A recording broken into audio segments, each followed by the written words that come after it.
ಈ ವಿಡಿಯೋದಲ್ಲಿ ಒಂದು ದಿವಾನ್ ಬೆಡ್ ಫ್ರೇಮನ್ನು 1 ಸ್ಕ್ವೇರ್ ಇಂಚ್ ಕಬ್ಬಿಣದ ಪೈಪ್ಗಳನ್ನು ಬಳಸಿ ಕೇವಲ ನಟ್ ಬೋಲ್ಟ್ಗಳಿಂದ ಫಿಟ್ ಮಾಡೋದರ ಮೂಲಕ ವೆಲ್ಡಿಂಗ್ ಮಾಡದೇನೆ ಹೇಗೆ ನಿರ್ಮಾಣ ಮಾಡಬಹುದು ಅನ್ನೋದನ್ನು ತೋರಿಸಿಕೊಡ್ತಾ ಇದ್ದೇನೆ. ಪ್ರಾರಂಭಿಸೋಣವಾ? ಬನ್ನಿ. ಎಕ್ಸಾ ಬ್ಲೇಡನ್ನು ಬಳಸಿ ಮೊದಲಿಗೆ 6 ಫೀಟ್ ಉದ್ದನೆಯ 4 ಪೈಪ್ನ ತುಂಡುಗಳನ್ನು ಕತ್ತರಿಸಿಕೊಳ್ಳಬೇಕು. ಅದಾದ ನಂತರ 26 ಇಂಚ್ ಉದ್ದವಿರುವ 6 ಪೈಪ್ನ ತುಂಡುಗಳು, ಅದ ನಂತರ 15 ಇಂಚ್ ಉದ್ದವಿರುವ 4 ಪೈಪ್ನ ತುಂಡುಗಳು. ಇವು ದಿವಾನ್ನ ಕಾಲುಗಳಾಗಿರ್ತವೆ. ಈಗ ಎಲ್ಲ ಪೈಪ್ನ ತುಂಡುಗಳಿಗೆ ಈ ಹ್ಯಾಮರ್ ಡ್ರಿಲ್ ಬಳಸಿ ರಂಧ್ರಗಳನ್ನು ಕೊರೆಯುವ ಕೆಲಸ ಆಗಬೇಕು. ಅದಕ್ಕಾಗಿ 6 mm ಡ್ರಿಲ್ ಬಿಟ್ಸ್ಗಳನ್ನು ಖರೀದಿ ಮಾಡಬೇಕಾಗ್ತದೆ. ಕಬ್ಬಿಣಕ್ಕೆ ರಂಧ್ರವನ್ನು ಕೊರೆದು ಕೊಡುವಂತಹ ಈ ಡ್ರಿಲ್ ಬಿಟ್ಗಳು ಸ್ವಲ್ಪ ದುಬಾರಿನೇ. ಒಂದು ಡ್ರಿಲ್ ಬಿಟ್ನ ಬೆಲೆ 110 ರೂಪಾಯಿ. ಸೊ 2 ಅಥವಾ 3 ಡ್ರಿಲ್ ಬಿಟ್ಗಳು ಬೇಕಾಗಬಹುದು.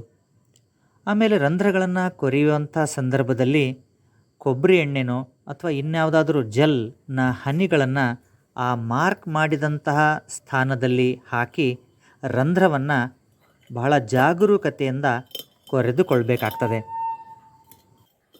ಮೊದಲಿಗೆ ಈ ದಿವಾನ್ ಬೆಡ್ ಫ್ರೇಮ್ನ ಕೆಳಗಡೆ ಇರುವಂತಹ ಫ್ರೇಮ್, ಕೆಳಗಿನ ಚೌಕಟ್ಟು ಮತ್ತು ದಿವಾನ್ನ 4 ಕಾಲುಗಳು ಇದಿಷ್ಟನ್ನು ಫಿಟ್ ಮಾಡಿ ಆ ಫ್ರೇಮನ್ನು ನಿಲ್ಲಿಸೋದಕ್ಕೆ ಎಲ್ಲೆಲ್ಲಿ ರಂಧ್ರಗಳು ಮಾಡಿಕೊಳ್ಬೇಕೋ ಅಲ್ಲಲ್ಲಿ ರಂಧ್ರಗಳನ್ನು ಕೊರೆದುಕೊಂಡು ನಟ್ ಬೋಲ್ಟ್ಗಳನ್ನು ಬಳಸಿ ಫಿಟ್ ಮಾಡುವ ಕಾರ್ಯ ಜರುಗಬೇಕು. ಇದಕ್ಕೆ ಇಲ್ಲಿ ತೋರಿಸ್ತಾ ಇದ್ದೀನಲ್ಲ, 3.5 ಇಂಚ್ ಉದ್ದ ಇರುವ, 2.5 ಇಂಚ್ ಉದ್ದ ಇರುವ ಮತ್ತು 1.5 ಇಂಚ್ ಉದ್ದ ಇರುವ 6 mm ನಟ್ಸ್ ಆ್ಯಂಡ್ ಬೋಲ್ಟ್ಸ್ ಬೇಕಾಗ್ತವೆ, ವಾಷರ್ಗಳ ಸಮೇತ. ಒಂದೊಂದು ಡಜನ್ ತೊಗೊಂಡ್ರೆ ಸಾಕು, 50ರಿಂದ 70 ರೂಪಾಯಿಗೆ ಎಲ್ಲ ಬಂದುಬಿಡ್ತವೆ. ಮೊದಲಿಗೆ ಲೋವರ್ ಫ್ರೇಮ್, ಕೆಳಗಿನ ಚೌಕಟ್ಟು, ದಿವಾನ್ನ 4 ಕಾಲುಗಳ ಸಮೇತ ಸಿದ್ಧಗೊಳಿಸಿಕೊಂಡು ನಂತರ ಅಪ್ಪರ್ ಫ್ರೇಮ್, ಮೇಲಿನ ಫ್ರೇಮನ್ನು ಅದಕ್ಕೆ ಜೋಡಿಸಿ ಒಂದು ಸುಂದರವಾದ ಮತ್ತು ಗಟ್ಟಿಯಾದ ದಿವಾನ್ ಫ್ರೇಮನ್ನು ಸಿದ್ಧಪಡಿಸಿಕೊಳ್ಳಬಹುದು. ಈ ಒಂದು ನಿರ್ಮಾಣ ಕಾರ್ಯದಲ್ಲಿ ತೊಡಗಿರುವಾಗ ಫೋಟೋಗಳನ್ನು ಮತ್ತು ವಿಡಿಯೋಗಳನ್ನು ತೆಗೆದುಕೊಳ್ಳೋದಕ್ಕೆ ಸಾಧ್ಯವಾಗಿಲ್ಲ.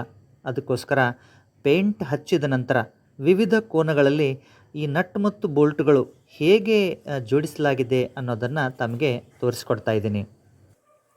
ದಿವಾನ್ನ ಮೇಲಿನ ಫ್ರೇಮ್ನಲ್ಲಿ ಬಳಸಿರುವಂತಹ ಏನು ಪೈಪ್ಗಳಿದ್ದಾವೆ ಅದರಲ್ಲಿ ವಿಶೇಷವಾಗಿ 26 ಇಂಚ್ ಉದ್ದವಿರುವ ಪೈಪ್ಗಳಲ್ಲಿ ನಟ್ ಮತ್ತು ಬೋಲ್ಟ್ಗಳನ್ನು ಹಾಕದೇ ಇರುವ ಕೆಲವು ಖಾಲಿ ರಂಧ್ರಗಳನ್ನು ನೀವು ಕಾಣ್ತೀರಾ.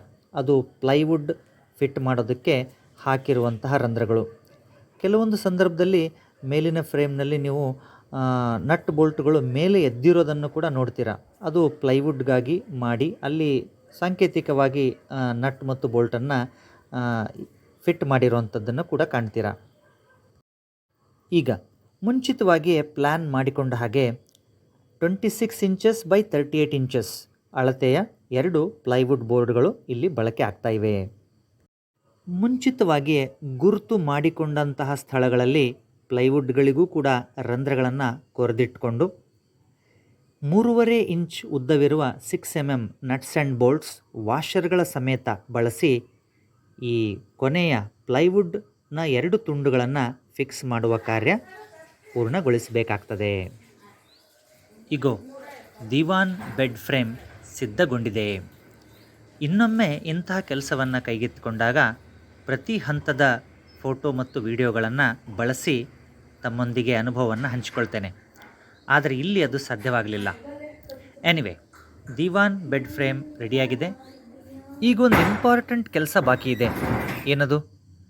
ಇನ್ನೇನು, ಒಂದು ಗಾದಿ ಹಾಸಬೇಕು, ಅದರ ಮೇಲೆ ಬೆಡ್ಶೀಟ್ ಹಾಸಬೇಕು, ಮನೆಯಲ್ಲಿರೋ ಎಲ್ಲ ತರಹದ ದಿಂಬುಗಳನ್ನು ತಂದಿಟ್ಟು ಫ್ಯಾಮಿಲಿ ಮೆಂಬರ್ಸ್ ಎಲ್ಲರೂ ಕೂತ್ಕೊಂಡು ಎಂಜಾಯ್ ಮಾಡಬೇಕು. ಹೌದಲ್ವಾ? ಧನ್ಯವಾದಗಳು.